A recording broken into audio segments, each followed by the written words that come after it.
You're asking yourself, who was Banastre Tarleton? Here he is. Now, apart from the fact that he really liked goofy hats, what makes him somebody I should pay attention to or take notice of? Well, let me tell you. He was an officer in the British Army during the War of Independence. But let me back up a little bit. In private life, they called Banastre Tarleton a roue. You and I would call him a lowlife. But in war, he was truly, truly despicable. Now let me set the stage for you. In 1780, the British High Command, both in London and in the colonies, really got sick of chasing George Washington around and not being able to bring him to some kind of a conclusive battle.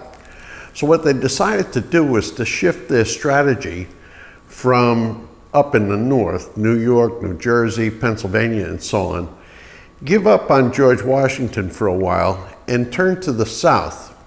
The southern colonies actually were more important to the Brits economically than were the northern colonies. And the colonies I'm talking about in the south were Georgia, South Carolina, and North Carolina, and then of course Virginia.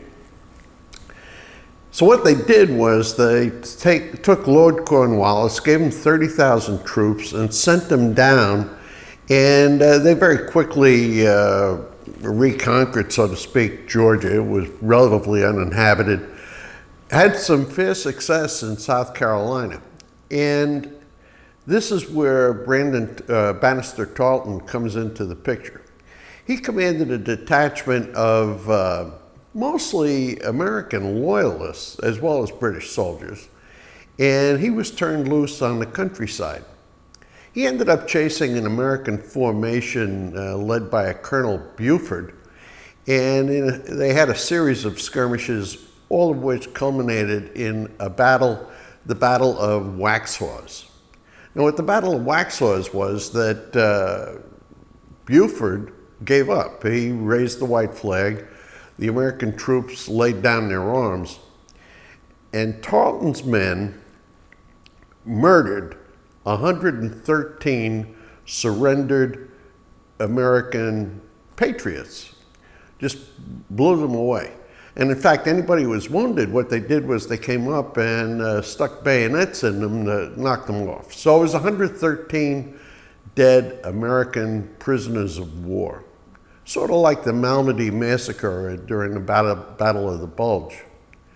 Anyway, what happened was this really galvanized people in the South who may have been sitting on the fence in terms of, are we on the side of the Patriots or are we on the side of the Brits? And it drove them right into the Patriot arms, which ended up with General Morgan 7 months later defeating Tarleton at the Battle of Cowpens, which a lot of people think is the turning point in the Revolutionary War. Tarleton's personal attitude towards the colonists was that what you should do is be totally brutal, miserable, punish anybody who's got any kind of revolutionary feelings. His idea was punish your enemies and reward your friends. What happened with the murder of 113 prisoners, he galvanized the South and drove them absolutely opposed to the Brits.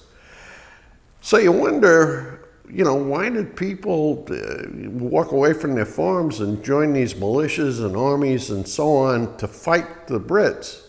Well, the reason is real damage, and because what you were looking at in Banastre Tarleton was the complete contempt, arrogance, and cruelty of the Brits in terms of how they governed and managed the colonies.